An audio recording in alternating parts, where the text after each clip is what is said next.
Buenos días, tardes o noches, estimada licenciada Teresa, estimado licenciado Iván. Mi nombre es Eduardo Vaca, soy alumno de la materia de taller de grado 1 y en esta ocasión les voy a hablar sobre el trastorno obsesivo compulsivo desde el foco de las neurociencias. El presente trabajo pretende responder las siguientes preguntas. ¿Qué son las neurociencias? ¿Qué es el trastorno obsesivo compulsivo? ¿Cuáles son las estructuras neurofisiológicas subyacentes al trastorno obsesivo compulsivo? ¿Qué responden las neurociencias sobre el trastorno obsesivo compulsivo? Palabras clave: neurociencia, obsesión, compulsión, lóbulo frontal, funciones ejecutivas.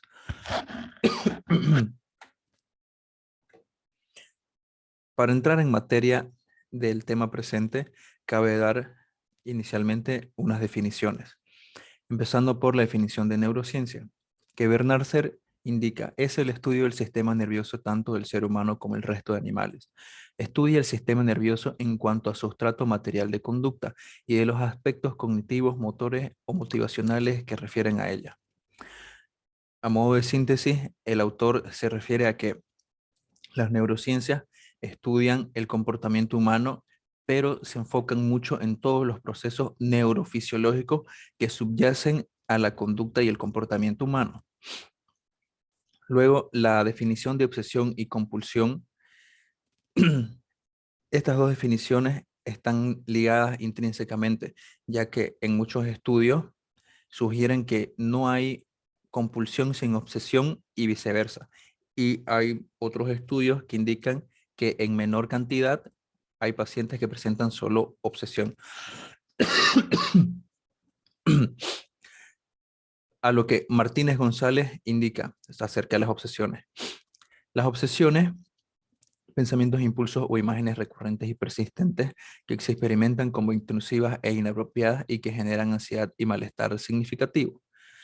Sobre las compulsiones, Martínez González también indica, las compulsiones que pueden ser conductas, por ejemplo, lavarse, ordenar, comprobar o actos mentales, por ejemplo, rezar, contar, etcétera, repetitivos que la persona se siente impulsada a realizar en respuesta a una obsesión cuyo propósito es neutralizar o reducir el malestar. Entonces, lo que el autor trata de explicar es que la obsesión es un producto totalmente cognitivo, ya sea una idea, un pensamiento, una imagen que llega a la mente de una manera automática, digámoslo, de un momento a otro, y acomete la mente del individuo, y esto le provoca malestar.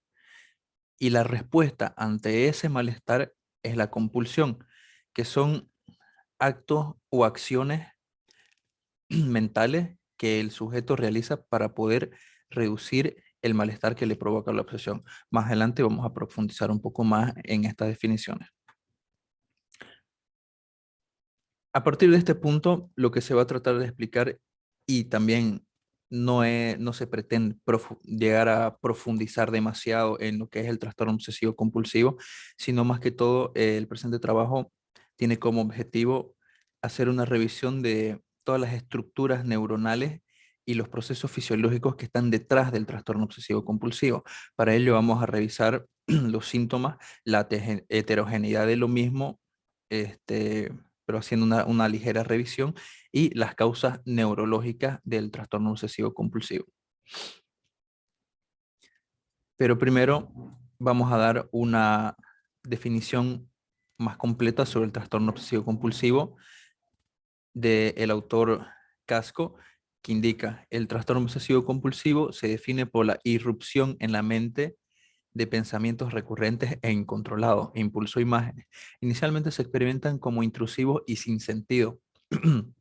Se acompañan de sentimientos de urgencia o catástrofe que llevan a la ejecución de compulsiones, conductas ritualizadas que demandan gran cantidad de tiempo con la intención de disminuir la carga ansiógena de la obsesión. Entonces, como indiqué con anterioridad, el trastorno obsesivo compulsivo o las obsesiones se caracterizan por ser un contenido totalmente mental, son imágenes, ideas que irrumpen en los pensamientos o en la mente del sujeto. Normalmente esto el sujeto no puede controlar la llegada de esos pensamientos. Y una característica de este contenido es que no tiene sentido con la realidad del sujeto. Esto es incoherente a su realidad. Y esto le provoca mucho malestar. Entonces, el sujeto, en respuesta a ello, realiza conductas o comportamientos que son ritualistas. Entonces, sigue una serie de pasos, un orden riguroso y estricto. Y esto le lleva una gran cantidad de tiempo en su día a día.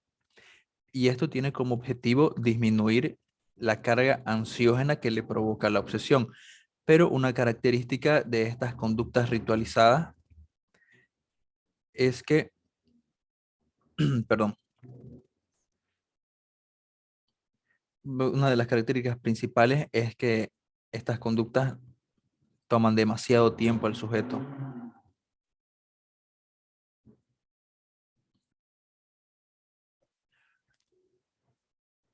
Continuamos. A partir de este punto, se va a hacer una revisión y se va a tratar de explicar la neurofisiología del trastorno obsesivo compulsivo, tratando de describir las estructuras y circuitos eh, neuronales que están implicados en lo que es el trastorno obsesivo compulsivo. Una de las principales estructuras que dan a notar los autores es la corteza prefrontal. Como indica Mesulan, la corteza prefrontal ocupa casi un tercio de la corteza cerebral. Como indica Muñoz, Céspedes y Tirapaú, podemos decir que básicamente cuatro funciones, que la corteza cerebral posee básicamente cuatro funciones. Iniciar una acción, planificar la mejor manera de llevarla a cabo, ejecutarla y verificar que su realización haya sido la correcta. Y Lesac indica que estas capacidades cognitivas son llamadas funciones ejecutivas. Más adelante vamos a entender en dónde caben todos estos términos. Las funciones ejecutivas, Mesulan indica lo siguiente. Dentro de las funciones ejecutivas se han descrito además otras como la inhibición, las perseveraciones, la memoria de trabajo y la sensibilidad a la interferencia, las cuales pueden encajar perfectamente, a nuestro parecer, en las cuatro funciones descritas anteriormente. Relación de los circuitos. Aquí podemos ver las diferentes estructuras cerebrales o áreas cerebrales que están ligadas muy estrechamente al trastorno obsesivo compulsivo. Tenemos la corteza prefrontal, tenemos el núcleo estriado que comprende, en este caso principalmente, la cabeza del caudado, el núcleo accumbens, el tálamo y el cuerpo del caudado. Tenemos el núcleo accumbens detallado de una manera más notoria y también están muy implicados los ganglios basales. Rasmussen e Eisen indican los circuitos más relacionados con el trastorno obsesivo compulsivo son los que implican a la corteza prefrontal orbital y sus conexiones tanto con el núcleo caudado como la corteza paralímbica y de estos últimos a su vez con el núcleo accumbens. Relación de los circuitos con el trastorno obsesivo compulsivo. Circuitos frontoestriales. De igual manera, aquí se trata de revisar con imágenes todas las estructuras cerebrales que están relacionadas e implicadas en el trastorno obsesivo compulsivo. Tenemos el, la corteza frontal cerebral, la corteza frontal dorsolateral, corteza frontomedial, corteza orbitofrontal. Aquí desde otro ángulo, la corteza frontomedial, orbitomedial y dorsolateral. Aquí tenemos la corteza cingulada y la corteza cingulada anterior y nuevamente el núcleo accumbens. A lo que Añari indica, el sistema paralímpico incluye la corteza orbitofrontal posterior medial, corteza cingulada, la corteza parahipocampal temporal anterior y la insulina que se proyectan sobre el núcleo accumbens. Esto es una descripción que da el autor de lo que comprende todo este circuito. ¿Por qué? Porque indica, se cree que este circuito integra las representaciones del mundo exterior con los estados emocionales internos y les asigna un significado que puede variar de muy intenso a irrelevante, significado que puede revestir caracteres motivacionales. Aquí ya vamos entrando o se va formando un panorama más claro de cómo estos circuitos están ligados e implicados, subyacentes al trastorno obsesivo compulsivo. Luego tenemos las indicaciones de Rasmussen e Eisen que dicen lo siguiente. Por otra parte, la corteza prefrontal orbital, órbito anterior y lateral y la corteza prefrontal dorsolateral proyectan el globo pálido hacia la cabeza del núcleo caudal y luego a través de este a la parte reticular de la sustancia negra. Para hacerlo, finalmente, al tálamo, en donde las proyecciones talamocorticales cierran el circuito. Entonces, dicho circuito, sobre todo el órbito frontal anterior y lateral, y sus conexiones con el núcleo caudado, parecen, parecen medir las operaciones relacionadas con el contexto y la inhibición de respuesta. En las siguientes diapositivas vamos a ir, digámoslo así, aterrizando todas estas conceptualizaciones. Relación de los circuitos con el trastorno obsesivo compulsivo, síntomas neurológicos. Entonces, Añar indica lo siguiente: los síntomas que se observan en los pacientes con trastorno obsesivo compulsivo se pueden dividir en tres grupos. En primer lugar, aquellos referidos a dificultades visoespaciales. En segundo lugar, y muy relacionados con el primer grupo, los relacionados con la memoria no verbal. Y por último, los relacionados con las funciones ejecutivas. Entonces, todas las estructuras y circuitos descritos con anterioridad están muy ligados o directamente ligados con el trastorno obsesivo compulsivo y estas funciones, capacidades o habilidades que tiene todo individuo.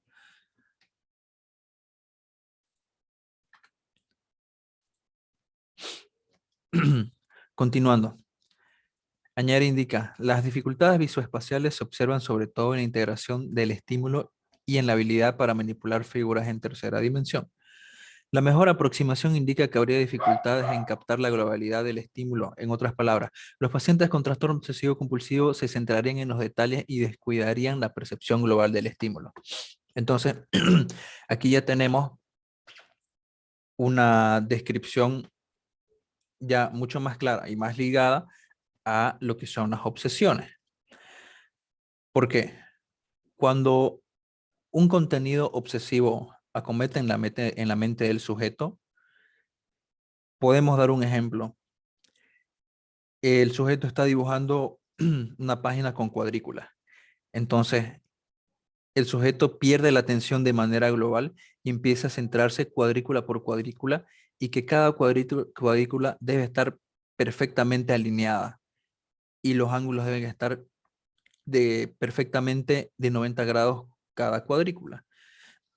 Entonces, al centrarse tanto en los detalles, descuida la percepción global de todo esto. ¿Y ahí qué sucede? Que esto le implica mucho más tiempo de realización de la tarea a un individuo. Y el no lograr esa perfección en la tarea que realiza es lo que le causa el malestar de la obsesión en cuestión.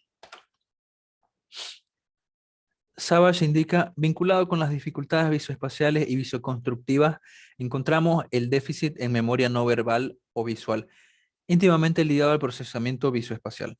La evidencia empírica de que los déficits en la memoria visual pueden estar tanto en la memoria a corto plazo como en la de largo plazo y pueden encontrarse tanto en la codificación como en la recuperación de la información. Vale aclarar, esta dificultad para codificar información parece deberse al mal uso de estrategias de organización del material. Al centrarse en detalles irrelevantes de la tarea, la persona no capta la globalidad y el objetivo principal de esta.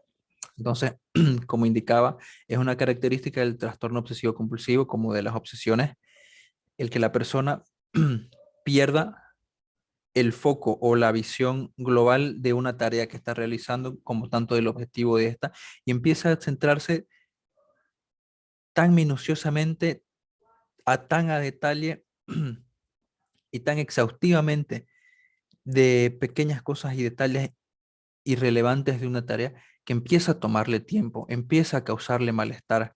Entonces, qué conductas o qué respuestas puede tener el individuo aquí. Empieza a repetir una y una y una otra vez hasta lograr la perfección en la tarea.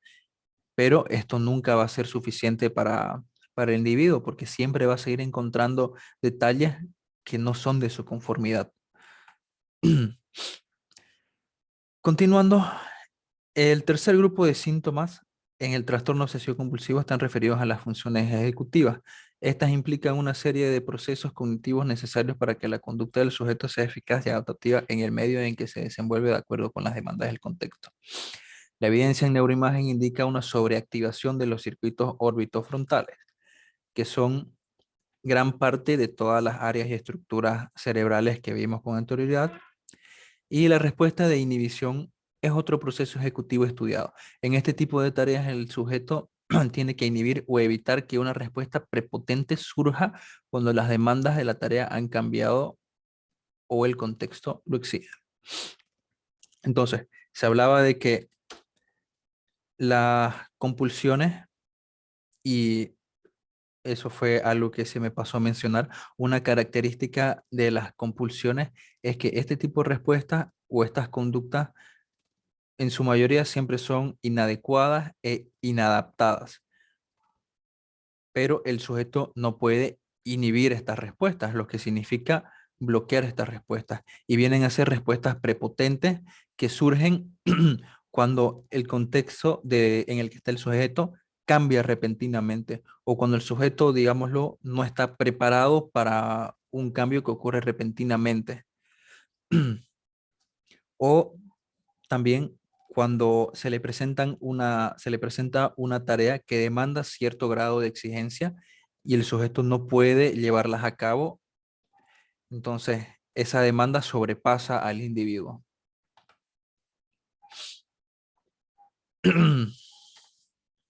Y por mencionar unas estadísticas de prevalencia, Rasmussen e Eisen indican que la prevalencia del trastorno obsesivo compulsivo en la población mundial es de 1,9% a 2,6%. Respecto a las variables demográficas, Rasmussen e Eisen indica que la raza blanca presenta mayor índice de esta patología y una mayor prevalencia. Conclusiones. Lo que indica Rasmussen e Eisen. Las áreas cerebrales más implicadas se asocian con circuitos frontoestriales, sobre todo por hiperactivación. Desde el punto de vista neurológico, los déficits más importantes en el trastorno obsesivo compulsivo se asocian con las funciones ejecutivas y las habilidades visoperceptivas. La base neuroanatómica de esta patología se encuentra en la corteza prefrontal orbital y sus conexiones paralímbicas y con los ganglios basales, en especial en el núcleo caudado. Entonces, las conclusiones de algunas investigaciones indican que estas áreas, estas estructuras, circuitos cerebrales, neuronales, están ligados entre sí y relacionados en lo que es la activación de áreas cerebrales que están ligados con el trastorno obsesivo compulsivo. Entonces, las conductas obsesivas y las compulsiones, la base cerebral o neurofisiológica que tienen están en estas estructuras, porque estas estructuras están alteradas. Entonces, el umbral de activación de estas estructuras por, por sea causas genéticas o causas médicas de, digamos, enfermedades, malos hábitos o, o muchos factores externos como también internos que han alterado la estructura y el funcionamiento de estas áreas cerebrales, hacen que haya un umbral muy bajo de activación, por lo que aquí mencionan que hay una hiperactivación de estas áreas. Entonces, desde una parte neurofisiológica, esta es la respuesta que da la neurociencia sobre el trastorno obsesivo compulsivo. Y esa sería la conclusión que se puede dar sobre qué responden las neurociencias acerca del trastorno obsesivo compulsivo. Muchas gracias.